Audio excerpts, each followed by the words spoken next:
Hello, hello, et bienvenue les amis, salut, c'est Sébastien sur Actualia Tech, bienvenue sur la chaîne d'info multimédia et de tech. Alors aujourd'hui, on va vous parler d'apt-list bug.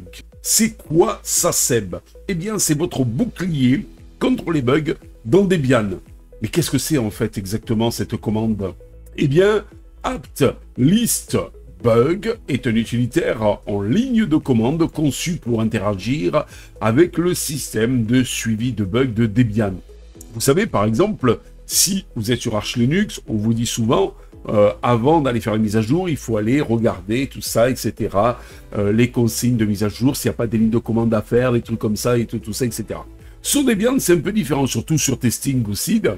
Vous avez apt-list bug, qui est un petit utilitaire qui vous permet de dire attention, là, sur cette application, on risque d'avoir des bugs et elle va être remise à jour. Attention, nanana. Voilà, tout simplement. Donc, c'est vraiment phénoménal. Alors, je vous avoue que apt-list bug sur une Debian stable, c'est peut-être pas obligatoire de l'avoir, mais sur une testing ou une seed, il vaut quand même un petit peu mieux de l'avoir si vous voulez pas avoir de bugs. Vous vous rendez compte, un outil pour votre distribution Linux Debian qui vous permet de vous dire si vous allez avoir des bugs dans une mise à jour ou pas. C'est pas beau la vie. Son rôle principal, donc, de apt-list bug, eh bien, donc, est de vous alerter avant toute installation ou mise à jour d'un paquet si celui-ci est connu pour obtenir des bugs critiques. En d'autres termes, il agit donc comme un filtre de sécurité pour vos opérations apt. Pourquoi utiliser apt-list bug? Sécurité, éviter d'installer des paquets avec des bugs connus qui pourraient compromettre la stabilité ou la sécurité de votre système. La prévention, soyez informé à l'avance des problèmes potentiels liés aux mises à jour, vous permettant ainsi de planifier en conséquence. La transparence, accéder directement au rapport de bugs pour mieux comprendre les problèmes rencontrés par d'autres utilisateurs. Comment fonctionne apt-list bug? 1. Eh bien, requête avant chaque opération, apt, installation, mise à jour, etc. apt-list bug, eh bien, interroge la base de données des bugs de Debian. 2. Filtrage. Il filtre les bugs en fonction de leur gravité et de leur pertinence par rapport au paquet que vous souhaitez installer ou mettre à jour. 3. Avertissement. Si des bugs critiques sont détectés, apt-list bug vous informe et vous propose différentes options. Ignorer, épingler le paquet, etc. Option utile. Si vous faites apt-list bug-paquet, -p, eh bien donc ça épingle un paquet pour éviter qu'il soit mis à jour même s'il contient des bugs. -y, accepte automatiquement les mises à jour même si des bugs sont détectés. -n, ne fait qu'afficher les bugs mais sans demander des actions en fait. -s, filtre les bugs en fonction de leur gravité, criticale, importante, etc. Intégration dans les flux de travail. Avant chaque mise à jour, exécutez apt-list bug pour vérifier l'existence de bugs critiques. Script personnalisé. Vous pouvez intégrer apt-list bug dans vos scripts d'installation ou de mise à jour pour automatiser le processus. Configuration de apt. Configure apt pour exécuter automatiquement apt-list bug avant chaque opération. Pour conclure, eh bien, apt-list bug est un outil indispensable pour tout utilisateur de Debian qui souhaite maintenir un système stable et sécurisé en vous alertant des problèmes potentiels. Il vous permet de prendre des décisions éclairées concernant vos mises à jour et vos installations. Pour plus d'informations, donc, et des exemples plus avancés, constituez la page du manuel de apt-list bug, man apt-list bug. Conseils supplémentaires, restez informés, suivez les annonces donc concernant les bugs critiques dans les listes de diffusion de Debian. Contribuez, si vous rencontrez un bug, n'hésitez pas à le signaler sur le système de suivi des bugs de Debian. Utilisez des dépôts stables. Alors, si vraiment vous voulez pas être embêté par des bugs éventuels, etc., vous pouvez privilégier les dépôts stables, donc qui seront un peu moins sujets à des bugs pour limiter les risques liés aux bugs, comme les versions stables, voire testing. Mais SID, c'est un peu plus chaotique.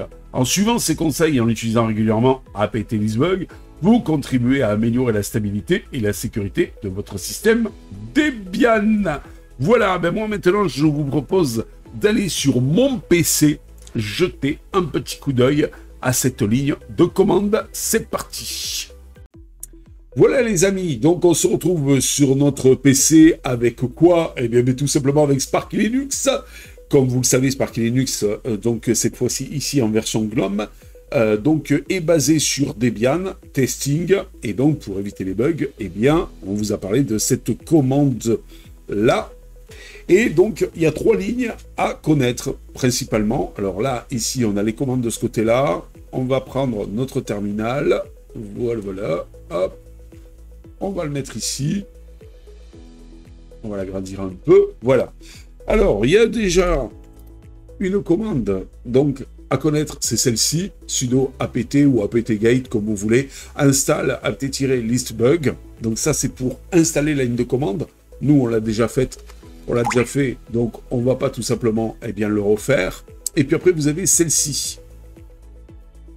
Celle-ci, donc c'est celle qui va vous lister les bugs. Ah oui, parce que j'ai mis un S majuscule ici. Voilà. Et là, vous voyez, récupération des rapports de bugs. Voilà, fait. Analyse des informations trouvées corrigées, fait. Bug de gravité sérieux sur apt en attente de traitement. Et là, voilà, terminé de calcul en instance. Logique erreur, aborded, résumé, apt, un bug. Voilà, vous avez un seul bug, donc en fait, de trouver. Alors après, si vous voulez en savoir un petit peu plus sur comment utiliser cette commande, bon là, il n'y a qu'un petit bug de trouver, je ne vois pas trop ce que c'est en plus. B1, DS 922-223, apt, terminate call après instance, CB logique erreur. Bon, apparemment, rien de bien méchant. Alors, vous faites man apt tiré du 6, donc list bug. Voilà. Et là, vous avez donc tout simplement, comment l'utiliser. Vous voyez, avec tous les trucs, -h, -v, description, voilà, -tag, -s, voilà. Donc, vous voyez, c'est quand même assez chiadé. Voilà, voilà. Vous aurez bien sûr toutes ces lignes de commande. Alors, je les mettrai dans le descriptif de la vidéo et je vais les mettre aussi dans un commentaire parce qu'apparemment, quoique là, celles-ci sont pas longues. Non, celles-ci sont pas longues. Mais apparemment, il y a quelqu'un qui m'a dit que quand c'était trop long, donc en fait, YouTube raccourcissait les choses dans la description de la vidéo. Il faudra que malgré tout, je repense bientôt à refaire mon site, ce sera plus simple. Mais bon, vous inquiétez pas, je vous les mettrai dans le descriptif de la vidéo et je regarderai si jamais, donc en fait, YouTube les raccourcit. Et s'il les raccourcit en mettant des petits points, automatiquement, je vous les mettrai dans un commentaire, puisque c'est un téléspectateur d'Actualia qui m'a dit ça. Et donc, en fait, maintenant, je vérifierai à chaque fois. Voilà. Sur ce, je vous dis à ciao pour une prochaine vidéo. Et n'oubliez pas le petit pouce en l'air. N'oubliez pas de vous abonner, c'est important, c'est gratuit. Et ça nous permet de nous encourager dans cette belle aventure multimédia. Ciao, ciao. Si vous avez aimé cette vidéo, abonnez-vous, mettez un pouce en l'air, et partagez cette vidéo. Merci, cela fait toujours plaisir.